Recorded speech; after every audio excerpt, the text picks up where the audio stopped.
السلام علیکم ورحمۃ اللہ وبرکاتہ۔ امید کرتا ہوں کہ آپ سب لوگ خیریت سے ہوں گے۔ مولا بس چینل کے اندر آپ سب کا خوش آمدید ہے۔ ایک جنرل ویڈیوز آج کل کے حوالے سے کچھ کیسز میرے پاس آئے تھے، تقریباً 10 کے قریب جو تھے، جن لوگوں کو میں نے پولن الرجی سے جو ہے وہ ہومیوپیتھک سے جو ہے وہ ٹریٹمنٹ کی، اور اللہ تعالیٰ کے فضل سے جو ہے وہ سب ٹھیک ہو گئے۔ اب پولن الرجی کیا ہوتی ہے؟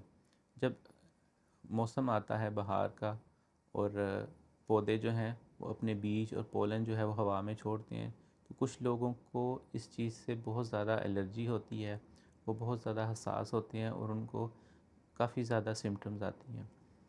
آنکھوں میں خارش، آنکھیں سرخ ہو جانا، ناک بہنا، ناک بند ہو جانا مستقل، چھینکیں اور سانس ٹھیک طرح سے نہ آنا، اور بھی دیگر جو ہے وہ مسائل ہوتے ہیں۔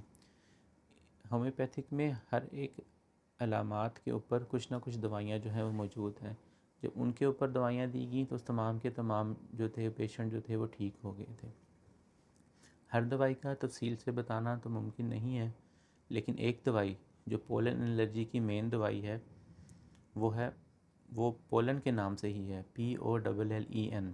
یہ 30 طاقت میں آپ صبح دوپہر اور شام استعمال کر سکتے ہیں، اور ساتھ میں جو آپ کی علامات ہیں اس حوالے سے ہومیوپیتھک کی دوائی استعمال کر کے پولن کو جو ہے وہ مستقل طور پر جو ہے وہ کیور کیا جا سکتا ہے۔ بات بتانے کا مقصد صرف اتنا ہے کہ اللہ تعالیٰ نے بہت سی دوائیاں انسان کے لیے بنائی ہیں، اس میں سے ایک پولن بھی ہے، اور اس طرح چھینکیں، ناک اور آنکھوں کے لیے بھی جو دوائیاں ہیں وہ بھی اللہ تعالیٰ نے اسی طریقہ کار سے جو ہے وہ ہمارے لیے بنائی، اور کس طرح اللہ تعالیٰ نے بہت ہی ایک اچھے طریقے سے شفا رکھی ہے ہومیوپیتھی کے اندر، جو کہ ہمارے مسائل کو مستقل طور پر کیور کر دیتی ہے۔ السلام علیکم ورحمۃ اللہ وبرکاتہ۔